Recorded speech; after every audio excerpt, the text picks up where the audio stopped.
Hello friends, welcome to defence matrix. तो shepherd media की site से एक न्यूज़ निकलकर सामने आ रही है जहां पर यह दावा किया जा रहा है कि इंडियन एयरफोर्स द्वारा करीबन 6 नेत्र मार्क 1 अवैक्स जो हैं वो परचेज करे जा सकते हैं। और ये चीज़ हम आपको बता दें कि ये जो 6 नेत्र मार्क 1 होंगे ये EMB 145 अवैक्स प्लेटफॉर्म पर बेस्ड होंगे।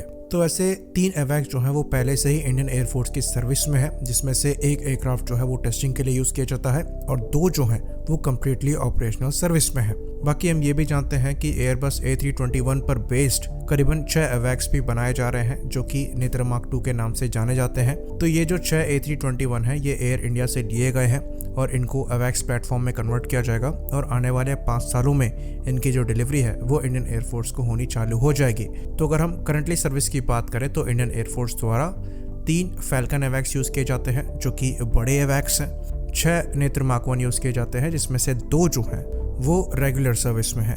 तो टोटल जो हमारी अवैक्स की संख्या है वो 6 है, जो कि हमारे रिक्वायरमेंट से एक्चुअली काफ़ी कम है। तो जो रिक्वायरमेंट का एस्टिमेशन है वो करीबन 18 एयरक्राफ्ट का है और हमारे पास जो करंटली नंबर है वो इससे 12 कम है। तो अगर 6 नेत्र मार्क 1 को लिया जाता है तो ये बहुत बड़ा गैप ब्रिज नहीं करेगा, लेकिन कुछ नहीं होने से कुछ होना ज़्यादा बेहतर होता है। और अगर आपको 24/7 सर्विलेंस कैपेबिलिटी को मेंटेन करना है तो आपको अवैक्स नंबर अच्छे मेंटेन करने पड़ेंगे, क्योंकि आपकी ऑपरेशनल इफेक्टिवनेस आपकी सर्विलेंस इफेक्टिवनेस पर भी डिपेंड करती है और इस मामले में हम लैग करते हैं। इवन पाकिस्तान की पोजीशन अवैक्स के मामले में हमसे बेटर है। पाकिस्तान की जो एयर फ्लीट है वो हमसे काफ़ी कम है, लेकिन अवैक्स के मामले में उनके पास करीबन 11 अवैक्स एक्टिव सर्विस में है और फ्यूचर में करीबन 12 अवैक्स इनकी सर्विस में होंगे। तो हम पाकिस्तान से भी अवैक्स के मामले में काफ़ी पीछे हैं। और जो हमारे नेत्र अवैक्स हैं वो कैपेबल तो हैं पर फैल्कन जितने नहीं, करीबन 240 डिग्री की कवरेज प्रोवाइड कराते हैं। वहीं पर जो फैल्कन जैसे अवैक्स हैं वो करीबन 360 डिग्री की कवरेज प्रोवाइड करा देते हैं। तो एक प्रॉपर रेडोम के साथ भी DRDO ने अवैक्स को प्रपोज किया था जो कि एयरबस A330 के एयर फ्रेम पे लगाया जाना था।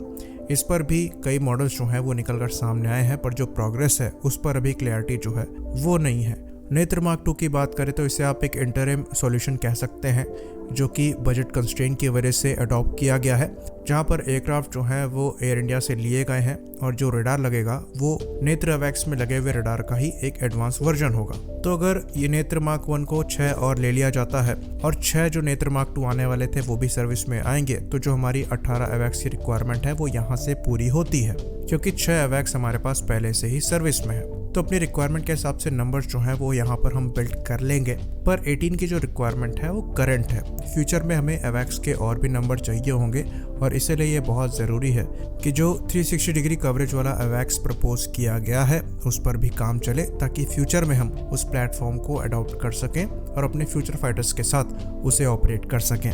बाकी जो दूसरी इंपॉर्टेंट रिपोर्ट है वो ये है कि इंडियन आर्म फोर्सेस को एक स्पेशल इमरजेंसी पावर दी गई है, जिसके अंतर्गत जो क्रिटिकल वेपन सिस्टम्स हैं उनको फास्ट ट्रैक रूट के थ्रू एक्वायर किया जा सकता है ज़रूरत पड़ने पर। तो इस रूट के अंतर्गत करीबन 300 करोड़ तक के जो वेपन्स हैं उनको प्रिक्योर किया जा सकेगा और ये जो वेपन्स हैं ये आर्म फोर्सेस को 3 महीने से 1 साल के अंदर अंदर डिलीवर होंगे। पर यहाँ पर जो कैच है वो ये है कि ये जो 300 करोड़ रुपए का बजट है इसको आर्म्ड फोर्सेस को अपनी जेब से पे करना पड़ेगा, यानी कि उनके खुद के बजट में ही ये अमाउंट जो है वो इंक्लूडेड है। तो अगर इसके एग्जांपल की बात करें तो इमरजेंसी प्रोक्योरमेंट के अंतर्गत हेरॉन UAV को एक्वायर किया गया था, जिनको लद्दाख में सर्विलेंस के लिए यूज़ किया जा रहा है हमारी आर्मी द्वारा। साथ ही साथ रफाल के लिए हैमर मिसाइल्स को भी एक्वायर किया गया, वो भी इमरजेंसी रूट के अंतर्गत। इसी तरीके से AK-103 असॉल्ट राइफल के भी ऑर्डर्स जो हैं वो दिए गए थे। तो इस पावर के अंतर्गत जो लंबा प्रोसेस होता है कंपटीशन का, फिर उसके बाद टेंडर का, इसके अंतर्गत नहीं जाना पड़ेगा। आर्म फोर्सेस अपने आप डिसाइड कर सकती हैं कि उनकी रिक्वायरमेंट क्या है और उनके तुरंत ऑर्डर दिए जा सकते हैं। ये वेपन्स पहले से ही आर्म फोर्सेस की सर्विस में हो सकते हैं या फिर नए भी हो सकते हैं।